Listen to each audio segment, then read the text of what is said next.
दोस्तों, पुतिन और ट्रंप की बातचीत विफल होने के बाद अब अमेरिका भारत के ऊपर भड़कता दिखाई दे रहा है। और जो भारत और अमेरिका के बीच ट्रेड डील की बातचीत होने वाली थी और अमेरिका की एक टीम भारत आने वाली थी, वह दौरा अब टलता नजर आ रहा है। उम्मीद थी कि जब ये टीम भारत आएगी तो बातचीत किसी नतीजे तक पहुंचेगी और 27 अगस्त को जो 50% भारत के ऊपर कुल टैरिफ लगने वाला था वह रुक सकता है, लेकिन अब इसकी संभावना काफी कम दिखाई दे रही है। दूसरी तरफ भारत ने भी अमेरिका के ऊपर पलटवार करना शुरू कर दिया है और ब्रिक्स देशों को रुपए में पूरा व्यापार करने के लिए नए दिशा निर्देश जारी कर दिए हैं, जो कि एक ऐतिहासिक कदम है। इन दोनों खबरों के बारे में इस वीडियो में डिटेल में बात करेंगे, इसीलिए वीडियो को अंत तक जरूर देखिएगा। तो चलिए शुरू करते हैं इस वीडियो को। दरअसल भारत और अमेरिका के बीच होने वाली प्रस्तावित द्विपक्षीय व्यापार समझौते की अगली दौर की बातचीत अब टलती नजर आ रही है। मीडिया रिपोर्ट्स के मुताबिक इस महीने के अंत में आने वाली अमेरिकी प्रतिनिधिमंडल की यात्रा को स्थगित किया जा सकता है।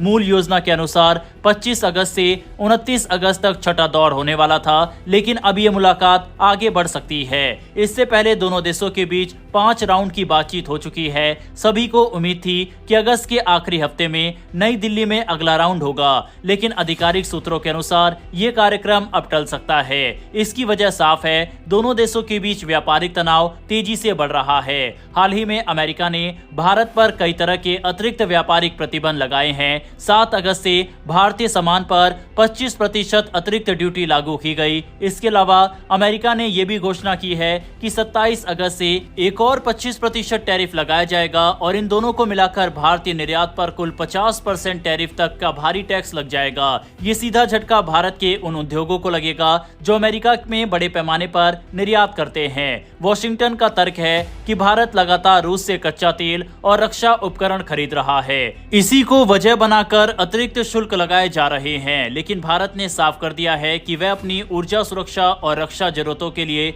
जो भी जरूरी होगा वही करेगा। दूसरी तरफ अमेरिका भारत पर लगातार दबाव बना रहा है कि वह अपने राजनीतिक रूप से संवेदनशील क्षेत्रों को खोले। इसमें सबसे बड़ा मुद्दा कृषि और डेयरी का है। अमेरिकी कंपनियां चाहती है कि भारत इन सेक्टरों में बाजार खोले, लेकिन भारत ने इसे पूरी तरह खारिज कर दिया है। सरकार का कहना है कि अगर ये मांग मान ली गई तो देश के छोटे किसान और पशुपालक बुरी तरह प्रभावित होंगे। हालांकि इन तनावों के बावजूद भारत और अमेरिका के बीच व्यापार बढ़ता जा रहा है। वाणिज्य मंत्रालय के आंकड़ों के अनुसार अप्रैल से जुलाई 2025 के बीच भारत का अमेरिका को निर्यात 21.64% बढ़कर 33.53 अरब डॉलर तक पहुंच गया। वहीं अमेरिका से आयात भी 12.33% बढ़कर 17.41 अरब डॉलर हो गया। इस अवधि में अमेरिका भारत का सबसे बड़ा व्यापारिक साझेदार रहा और कुल द्विपक्षीय व्यापार 125.6 अरब डॉलर तक पहुंचा। यानी राजनीतिक तनाव और बढ़े हुए टैरिफ के बावजूद व्यापारिक गतिविधियां रुक नहीं रही। दोनों देशों ने यह स्पष्ट किया है कि वे 2025 के आखिरी तक द्विपक्षीय व्यापार समझौते के पहले चरण को पूरा करना चाहते हैं। लक्ष्य यह है कि मौजूदा 191 अरब डॉलर के व्यापार को 2030 तक 500 अरब डॉलर तक पहुंचाया जाए। लेकिन ट्रंप प्रशासन की नीतियों ने फिलहाल माहौल को तनावपूर्ण बना दिया है। प्रधानमंत्री नरेंद्र मोदी ने स्वतंत्रता दिवस के मौके पर अपने संबोधन में साफ कहा है कि भारत अपने किसानों, मछुआरों और पशुपालकों से जुड़ी किसी भी तरह की हानिकारक नीति को स्वीकार नहीं करेगा।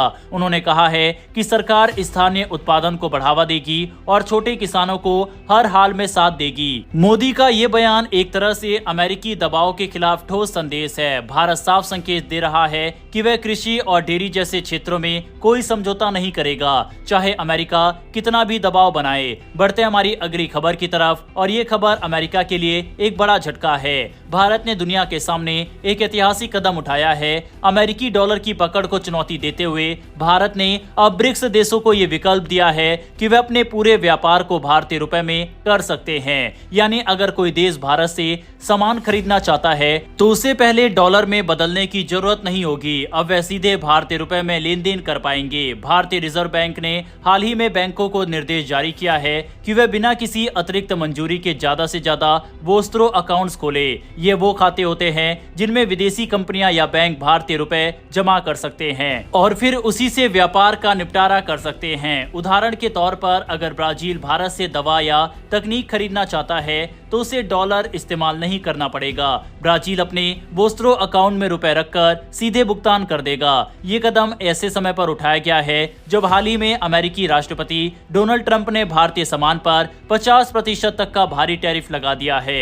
मोदी सरकार इसे सीधे तौर पर व्हाइट हाउस की इन नीतियों का जवाब मान रही है। भारत का संदेश साफ है कि अगर अमेरिका भारतीय उत्पादों पर बाधाएं खड़ी करेगा तो भारत अपने रुपए को मजबूत करके वैश्विक व्यापार का नया रास्ता खोलेगा। वहीं इस सर्कुलर को सिर्फ ब्रिक्स देशों तक ही सीमित नहीं रखा गया है, भारत ने इसे कई और देशों को भी भेजा है, यानी चीन, रूस, ब्राजील, दक्षिण अफ्रीका जैसे ब्रिक्स सदस्य तो इसका फायदा लेंगे ही, साथ ही अन्य देश भी चाहें तो अब डॉलर की बजाय सीधे रुपए में व्यापार कर पाएंगे। इस फैसले से भारत को कई फायदे मिलने की उम्मीद है। पहला फायदा ये होगा कि रुपए की अंतर्राष्ट्रीय पहचान बढ़ेगी और दुनिया भर के देश भारतीय मुद्रा को एक ट्रेडिंग करेंसी की तरह इस्तेमाल करना शुरू करेंगे। दूसरा फायदा ये होगा कि भारतीय निर्यातकों और आयातकों को डॉलर बदलने पर होने वाले अतिरिक्त खर्च से छुटकारा मिलेगा। अब सीधा रुपए में सौदा होगा और लेन देन की लागत भी घट जाएगी। रिजर्व बैंक का मानना है कि ये कदम विदेशी कंपनियों को आकर्षित करेगा कि वह ज्यादा से ज्यादा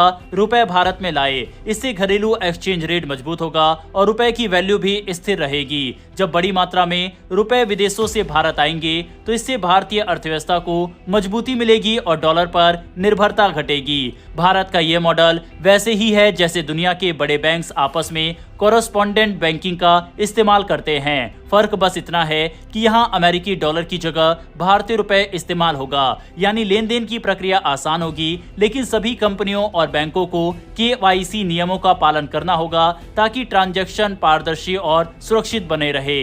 ब्रिक्स देश लंबे समय से डॉलर पर निर्भरता कम करने की कोशिश कर रहे हैं। रूस और चीन अपने व्यापार में पहले से ही स्थानीय करेंसी इस्तेमाल कर रहे हैं। अब भारत ने रुपए को आगे बढ़ाकर इस प्रक्रिया को तेज कर दिया है। एक्सपर्ट्स का मानना है कि आने वाले समय में इससे डॉलर की पकड़ कमजोर होगी और दुनिया का व्यापार कई मुद्राओं में बंटने लगेगा। भारत का ये कदम सिर्फ आर्थिक नहीं बल्कि रणनीतिक भी है। जब अमेरिका जैसे देश टैरिफ बढ़ाकर व्यापार को राजनीतिक हथियार की तरह इस्तेमाल करते हैं, तब भारत रुपए को आगे रखकर एक तरह से जवाब दे रहा है। ये दिखाता है कि भारत अब वैश्विक आर्थिक ताकत के रूप में खुद को स्थापित करना चाहता है। कुल मिलाकर ये फैसला भारतीय व्यापारियों, निर्यातकों और पूरी अर्थव्यवस्था के लिए गेम चेंजर साबित हो सकता है। अगर ज्यादा से ज्यादा देश रुपए में व्यापार करना शुरू कर दे तो भारत को न सिर्फ विदेशी मुद्रा बचाने का फायदा मिलेगा बल्कि ये डॉलर के दबदबे को भी चुनौती देगा।